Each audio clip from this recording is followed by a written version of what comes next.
Hi guys, मैं R K. Singh अपना YouTube channel पर आप सभी का फिर से एक बार स्वागत करता हूं। देखिए, इस वीडियो में हम लोग पढ़ने वाले हैं कक्षा 10 के 100 अंक का जो हिंदी है, उसमें जो गोधली भाग 2 है, उसका गोधली भाग 2 जो है उसमें एक चैप्टर पढ़ना है हम लोगों को गद्य खंड में पाठ 1, जिसका नाम है श्रम विभाजन और जाति प्रथा। श्रम विभाजन और जाति प्रथा। और श्रम विभाजन और जाति प्रथा बाबा साहब भीमराव अंबेडकर के द्वारा लिखा गया एक भाषण है। तो सबसे पहले हम लोग कवि परिचय के बारे में जान लेते हैं। कवि का परिचय जानेंगे और कवि परिचय जानने के बाद हम लोग आगे बढ़ेंगे। तो बाबा साहब भीमराव अंबेडकर का जन्म 14 अप्रैल 1891 ईस्वी में हुआ था।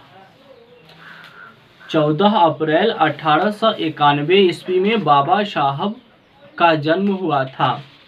इनका जन्म मध्य प्रदेश के महू में हुआ था और एक दलित परिवार में इनका जन्म हुआ था। इनका जो जन्म हुआ था एक दलित परिवार में हुआ था। इनके जो पिताजी थे उनका नाम था रामजी मलोजी सकपाल। रामजी मलोजी सकपाल इनके पिताजी का नाम था। और इनके जो माता थी, उनके माता का नाम था भीमाबाई। बाबा साहब भीमराव अंबेडकर की जो प्राथमिक शिक्षा है, यह प्राथमिक शिक्षा उनके गांव से ही प्राप्त हुआ। उसके बाद यह प्रोत्साहन होकर शिक्षा पढ़ने के लिए यह लंदन चले जाते हैं। पहले न्यूयॉर्क गए, यानी कि अमेरिका में न्यूयॉर्क है, वहाँ गए। वहाँ से ये लंदन इंग्लैंड चले गए। वहाँ जाकर इन्होंने अपना शिक्षा हासिल किया, उच्च स्तर का। इन्होंने शिक्षा हासिल करके आया तो अपने स्वदेश जब लौटा तो यहाँ कुछ समय तक वकालत भी किया है। बाबा साहब भीमराव अंबेडकर हमारे संविधान सभा के प्रारूप समिति के अध्यक्ष भी रहे हैं। संविधान के निर्माण में इनका महत्वपूर्ण भूमिका है। उन्होंने संस्कृत का धार्मिक, पौराणिक और पूरा वैदिक वाङ्मय अनुवाद के जरिए पढ़ा। इन्होंने संस्कृत में जो पौराणिक कथा था उसके बारे में भी जाना और उसके बाद इन्होंने जो हम लोगों के यहाँ पूरा वैदिक वाङ्मय है उसके अनुसार इन्होंने अपना शिक्षा हासिल किया, उसके अनुसार इन्होंने पढ़ा। इन्होंने कुछ समय तक वकालत भी किया था। जब इन्होंने इंग्लैंड से लौटा, अपने स्वदेश में आया, तो स्वदेश आने के बाद इन्होंने कुछ समय तक वकालत भी किया है। इनके जो चिंतक एवं रचनात्मक के जो मुख्यतः हैं, उनके 3 प्रेरक व्यक्ति थे, यानी कि इनकी जो सीख मिली थी, इनको जो प्रेरणा देने वाले व्यक्ति हैं वह 3 हैं। 3 व्यक्तियों के प्रेरणा से ही इन्होंने आगे बढ़ा है। इन्होंने भगवान गौतम बुद्ध को अपना प्रेरक व्यक्ति माना, इन्होंने कबीर को माना, इन्होंने ज्योतिबा फुले को माना। इनकी मृत्यु दिल्ली में हुई 1956 ईस्वी में। 1956 ईस्वी में दिल्ली में इनकी मृत्यु हो जाती है। इनकी प्रमुख रचना भी है। इनकी अगर प्रमुख रचना की बात की जाए तो इनकी प्रमुख रचना और कुछ भाषण भी है, क्योंकि ये जो हम लोग पढ़ेंगे यह इनका भाषण है। जो इनका भाषण ललई सिंह यादव के द्वारा इन्होंने यह भाषण लिखा था अंग्रेजी में, लेकिन इसे हिंदी में रूपांतरण किए हैं ललई सिंह यादव ने अनुवाद किया हुआ है हिंदी में। इनके जो रचना है, यह इनकी रचना बहुत है। The caste in India, the caste in India इनकी रचना है। Their mechanism, the caste in India, their mechanism, genesis एवं डेवलपमेंट, द कास्ट चैलेंबल्स, who are they, who are Shudras, एलिहेंस ऑफ कास्ट इत्यादि इनकी संपूर्ण रचना है। बाबा साहब भीमराव अंबेडकर ने संपूर्ण वाङ्मय, उनका जो वाङ्मय था वह 21 खंडों में प्रकाशित है। बाबा साहब का जो वाङ्मय है वह 21 खंडों में प्रकाशित है। इनकी यह जो प्रस्तुत पाठ हम लोग पढ़ने जाएंगे, श्रम विभाजन और जाति प्रथा। यह श्रम विभाजन और जाति प्रथा एक भाषण है जो कि यह लाहौर अधिवेशन के दौरान लाहौर में यह प्रस्तुत पाठ जो है यह एलिहेंस ऑफ कास्ट भाषण है इनका, उसी से यह लिया गया है, एलिहेंस ऑफ कास्ट से। इसको हिंदी में अनुवाद किए हैं ललई सिंह यादव, इस बात को ध्यान रखिएगा। जब जातिपंथी तोरण मंडल लाहौर में वार्षिक जो सम्मेलन होने वाला था 1936 में, तो जो 1936 में वार्षिक सम्मेलन हुआ था, होने वाला था, हुआ नहीं, तो उसी वार्षिक सम्मेलन में बाबा साहब भीमराव अंबेडकर ने इस भाषण को तैयार किया था, इस भाषण को देने के लिए। लेकिन उन्होंने इस भाषण को वहां नहीं दे पाया क्योंकि वह सम्मेलन नहीं हुआ। तो चलिए अब हम लोग शुरू करते हैं इस चैप्टर को। अगर आपको यह वीडियो अच्छा लगेगा तो आप इस चैनल को सब्सक्राइब कीजिएगा, बेल आइकन का बटन दबाइएगा ताकि कोई भी वीडियो अपलोड होगा तो सबसे पहले आपके पास आएगा। और आप अधिक से अधिक इस वीडियो को शेयर कीजिएगा ताकि सभी विद्यार्थियों के पास यह वीडियो पहुंचे और सभी लोग इसका लाभ उठाएं। देखिए, श्रम विभाजन और जाति प्रथा, इसको हम लोग देखते हैं कि श्रम विभाजन और जाति प्रथा में क्या है। देखेंगे, श्रम का मतलब होता है काम, विभाजन का मतलब होता है बंटवारा, और जाति प्रथा भारत में बहुत पहले से चलती आ रही है। श्रीमद् भागवत गीता में हमारे जो ब्राह्मणीय ग्रंथ है, उस ब्राह्मणीय ग्रंथ में भी जाति प्रथा की व्याख्या की गई है। तो श्रम का बंटवारा जाति के आधार पर, यानी कि काम जो है उस काम का बंटवारा जाति के आधार पर किया गया।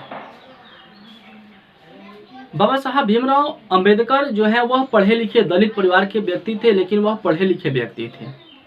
उन्होंने कहा कि यह कैसी विडंबना की बात है, ये कैसी आश्चर्यजनक बात है, इस युग में भी जातिवाद के पोषक हैं। यानी कि जो यह युग है, इस युग में भी जातिवाद की बात हो रही है, जातिवाद की पोषकों की कमी नहीं है। इस पोषकों के कई आधार हैं और कई आधार पर इसका लोग समर्थन भी कर रहे हैं।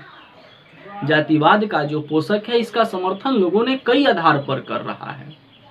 इन्होंने कहा कि समर्थन का एक आधार यह भी कहा जाता है कि आधुनिक जो सभ्य समाज है, इस सभ्य समाज में अगर खुशहाल काम देना है, कार्य कुशलता देना है, तो इसमें कार्य कुशलता के लिए श्रम विभाजन आवश्यक है, श्रम का विभाजन होना चाहिए। फिर उन्होंने कहा कि चूंकि जाति प्रथा की भी बात की, एक तरफ कहा जा रहा है कि श्रम विभाजन किया जाए और दूसरे तरफ कहा जा रहा है कि जाति प्रथा हो रहा है, तो उन्होंने कहा कि जाति प्रथा ही श्रम विभाजन का दूसरा रूप है। यानी कि जो जाति प्रथा है वह श्रम विभाजन के कारण ही जाति प्रथा उत्पन्न हो जाती है। और जब भारत आज़ाद हुआ 15 अगस्त 1947 को, उस समय से लेके आज तक भारत में जो बेरोजगारी की समस्या है, इस बेरोजगारी की समस्या का प्रमुख कारण जातिवाद है। और जातिवाद में जो श्रम विभाजन किया गया था, जाति के आधार पर जो काम का बंटवारा कर दिया गया, यह सबसे बड़ी यहाँ की दुर्भाग्य है, यहाँ की सबसे बड़ी समस्या माना जाता है। बाबा साहब भीमराव अंबेडकर जो हैं वह कह रहे हैं कि श्रम विभाजन की जो व्यवस्था है वह श्रमिकों को भिन्न भिन्न वर्गों में अस्वाभाविक रूप से बांट देता है। जो विभिन्न विभिन्न वर्ग होता है उसमें भिन्न भिन्न वर्गों में अस्वाभाविक रूप से बांट देता है। हम लोगों के यहाँ श्रम विभाजन नहीं होनी चाहिए। कि जाति प्रथा यदि श्रम विभाजन मान ली जाए, यदि जाति प्रथा को श्रम विभाजन मान लिया जाए तो यह स्वाभाविक विभाजन भी नहीं होता है। कि जाति प्रथा कैसी है, इसमें श्रम का विभाजन कैसे मान लिया जाए? क्योंकि यह मनुष्य की रुचि पर आधारित है। जो श्रमिक है, जो काम है, वह मनुष्य के रुचि पर आधारित होता है। इसे जाति के आधार पर लोग कैसे स्वीकार कर ले रहे हैं। जैसे कि एक बढ़ई यानी कि लोहार परिवार में बच्चा का जन्म होता है, हो सकता है वह इंजीनियर बन जाए, हो सकता है वह डॉक्टर बने, हो सकता है वह बड़ा कोई साइंटिस्ट बनना चाहता है, वैज्ञानिक बनना चाहता है, वह नेता बनना चाहता है, वह राजा बनना चाहता है, लेकिन उसके जन्म के आधार पर उसका काम का निर्धारित कर दिया गया। उसके जन्म के आधार पर उसका काम निर्धारित करके उसको कहा गया कि नहीं, आपका काम है लकड़ी का काम करना, आप सिर्फ लकड़ी का ही काम कर सकते हैं। अभी कहें कि कुशल व्यक्ति का जो है, जो कुशल व्यक्ति है, खुशहाल व्यक्ति है, वह श्रमिक समाज के नहीं है। उनका इस सिद्धांत के विपरीत यदि जाति प्रथा का दूसरा सिद्धांत देखा जाए तो जैसे माता पिता के अनुसार पहले ही गर्भधारण के समय, यानी कि अभी बच्चा नवजात है, शिशु है, अभी माँ के गर्भ में बच्चा पल रहा है, उसी समय से उसकी रुचि के अनुसार उसका काम बांट दिया जाए, यह श्रम विभाजन उपयुक्त नहीं है। यह श्रम विभाजन का सिद्धांत नहीं है। जाति प्रथा जो है वह पेशों का दोषपूर्ण पुनर्निर्धारण है। कि जाति प्रथा गलत है और जाति प्रथा के अनुसार मनुष्य का जीवन भर के लिए बेरोजगार हो जाते हैं। मनुष्य जो होते हैं वह जीवन भर के लिए बेरोजगार हो जाते हैं। इनके श्रम के आधार पर इनका काम का बंटवारा नहीं किया जाए, नहीं तो ये लोग बेरोजगार हो जाएंगे। उसके बाद उन्होंने कहा क्या कि जो श्रम विभाजन है, इसमें श्रम विभाजन के कारण ही जाति प्रथा आगे की तरफ बढ़ रहा है। अगर व्यक्ति को उनके रुचि के अनुसार काम नहीं मिलता है तो वह व्यक्ति टल्लू बन जाते हैं। वह व्यक्ति काम करने के उनकी लालसा नहीं होती है, वह काम करना नहीं चाहते हैं और वह पैतृक पेशा पर भी काम करना नहीं चाहते हैं। वह उतना ही काम करते हैं जितना उससे उनकी जीवन यापन हो जाए। वह एक दिन काम करेंगे, 10 दिन, 4 दिन, 5 दिन खाएंगे, 10 दिन जब उनके पास पैसा नहीं होगा फिर वो काम करेंगे। ऐसे बेरोजगारी भी बढ़ेगी, देश का विकास भी नहीं होगा। इस प्रकार कहते हैं कि हम देखते हैं कि जो श्रम विभाजन की दृष्टि से भी, जो श्रम विभाजन है उसकी दृष्टि से भी जाति प्रथा जो है वह गंभीर दोष से युक्त है। जाति प्रथा को अगर समाप्त करना है, जाति प्रथा के दोष को अगर खत्म करना है तो उससे पहले हमें श्रम विभाजन को खत्म करना पड़ेगा, क्योंकि जब तक श्रम विभाजन खत्म नहीं होगा तब तक जाति प्रथा को समाप्त नहीं किया जा सकता है। क्योंकि जाति प्रथा का जो श्रम विभाजन मनुष्य जो है, यानी कि जाति प्रथा का श्रम विभाजन है वह मनुष्य की स्वेच्छा पर निर्भर नहीं रहता है। मनुष्य की व्यक्तिगत भावना तथा व्यक्तिगत जो मनुष्य की रुचि होती है, वह व्यक्तिगत भावना, उनकी व्यक्तिगत जो रुचि होती है, उनकी रुचि का इसमें कोई महत्व नहीं होता है। जब जाति प्रथा होगा, श्रम विभाजन होगा, तो उस मनुष्य की रुचि क्या है, उस मनुष्य की व्यक्तिगत रुचि अपनी क्या है, किस काम में उसकी लगन है, कौन काम वह करना चाहता है, इसका कोई अस्तित्व नहीं होता है, इसका कोई महत्व नहीं होता है। कि इस आधार पर हमें यह स्वीकार करना पड़ेगा कि आज के जो उद्योग हैं, यानी इस आधार पर हम आज स्वीकार कर लें कि जो आज के उद्योग हैं उन उद्योगों में गरीबी और जो उत्पीड़न इतनी बड़ी समस्या है, जो गरीबी इतनी बड़ी समस्या है, उस गरीबी समस्या से अगर निपटना है तो हमें जाति प्रथा को समाप्त करना पड़ेगा। और जाति प्रथा समाप्त करने से पहले हमें श्रम विभाजन को समाप्त करना पड़ेगा। क्योंकि ऐसी स्थिति में जहां काम करने वाले लोगों का न दिल लगे न दिमाग लगे तो वह तो टल्लू बन जाएंगे, वह तो सही से काम भी नहीं कर पाएंगे और उनकी जो आत्मविश्वास होगी उनको दबा दिया जाता है। अब कहने की अब भीमराव अम्बेडकर करें कि अब मैं इस समस्या पर बात करना चाहता हूं कि अब लोग हमसे अगर पूछते हैं कि आपके अनुसार जाति प्रथा की आलोचना तो आप इतना कर दिए, अब बताइए कि आपके अनुसार जाति प्रथा श्रम विभाजन कैसी होनी चाहिए। तो वो कह रहे हैं बाबा साहब भीमराव अम्बेडकर अपने भाषण में कहें कि मेरा उत्तर यही होगा कि मेरा आदर्श जो समाज हो वह स्वतंत्र हो, यानी कि जो आदर्श समाज हो वह कैसा हो, स्वतंत्र हो, समानता हो हमारे समाज में, भ्रातृत्व यानी कि भाईचारा हो, इसी आधारित पर हमारा समाज का विकास होगा। यानी कि यहाँ के लोगों को स्वतंत्र छोड़ दी जाए, उनकी इच्छा अनुसार उन्हें काम करने दिया जाए, जितनी इच्छा उनकी है, जिस क्षेत्र में जाना चाहते हैं उस क्षेत्र में उनको जाने दिया जाए। समानता, सबको, गरीब अमीर को सबको एक सामान्य मौका, एक समान अवसर दिया जाए, सब किसी में आपसी भाईचारे को बढ़ाया जाए। हिंदी मुस्लिम सिख ईसाई आपस में हैं भाई भाई, इसी नारे को लेकर आगे बढ़ा जाए, सभी किसी को बढ़ाया जाए। उन्होंने कहा कि क्या यह ठीक नहीं है, भ्रातृत्व अर्थात भाईचारा, अगर भाईचारा बढ़ेगा तो उसमें किसी को आपत्ति भी नहीं होगा, और जो हमारा समाज होगा इस समाज में परिवर्तन भी आएगा। तो बाबा साहब भीमराव अम्बेडकर ने जब संविधान सभा का ये जो अनुसूची इन्होंने तैयार किया था, उस अनुसूची में इन्होंने भी अपने विचार को दिया था, और उसमें समानता पर इन्होंने स्वतंत्रता पर अधिक बल दिया है। और इस द कास्ट ऑफ एलियंस इस भाषण में भी इन्होंने यही बात लिख रहे हैं कि इस भ्रातृत्व से, भाईचारा से तो किसी को आपत्ति भी नहीं होगा हमारे अनुसार, यानी कि भीमराव अम्बेडकर के अनुसार, और समाज में परिवर्तन भी होगा। करें कि एक आदर्श समाज बनेगा, और इस समाज जो बनेगा आदर्श समाज, स्वतंत्रता के बाद, भ्रातृत्व के बाद, समानता के बाद, तो इस समाज में गतिशीलता होगी, यह समाज का विकास होगा, समाज यह बढ़ेगा। इन्होंने कहा कि समाज के एक छोर से दूसरे छोर तक संचालित होगा। करें कि इस समाज में जो भी बेरोजगार व्यक्ति होंगे, जिन्हें रोजगार नहीं मिला होगा, उनकी रुचि जिस क्षेत्र में होगी, पूरे काम का अवसर होगा, सभी व्यक्ति के लिए रोजगार उपलब्ध होगा, सभी व्यक्ति अपने स्वेच्छा अनुसार काम करेंगे। कहें कि यहाँ जो मिश्रण की तरह, यानी कि जिस प्रकार दूध और पानी की मिश्रण होती है, जिस प्रकार दूध और पानी की रिश्ता होती है, उसी प्रकार भाईचारे का यही वास्तविक रूप भी होना चाहिए। और इसी का दूसरा नाम लोकतंत्र है।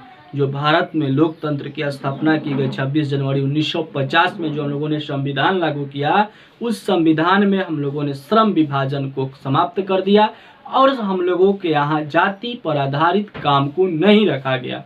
आज हम लोगों के यहाँ भारत में सभी व्यक्ति को अपनी स्वेच्छा अनुसार काम करने की आज़ादी है। कि यह जो लोकतंत्र मूलतः सामाजिक जीवनचार की एक रीति तथा संतुलित भावना है। और लोकतंत्र यानी कि लोकतंत्र का अगर ख्याल देखा जाए, लोकतंत्र का महत्व देखा जाए, तो लोकतंत्र का तात्पर्य और लोकतंत्र का महत्व ही यही होता है कि हमारे द्वारा जो शासन चलाया जाएगा, हमारे द्वारा जो कार्य बांटा जाएगा, ये मतलब कि लोकतांत्रिक देश में जितने भी व्यक्ति रहेंगे होंगे, उन सभी व्यक्तियों का आदर, उन सभी व्यक्तियों की शक्ति, उन सभी व्यक्तियों का अधिकार, उन सभी व्यक्तियों की स्वतंत्रता, उन सभी व्यक्तियों के लिए कानून एक सामान्य होना चाहिए।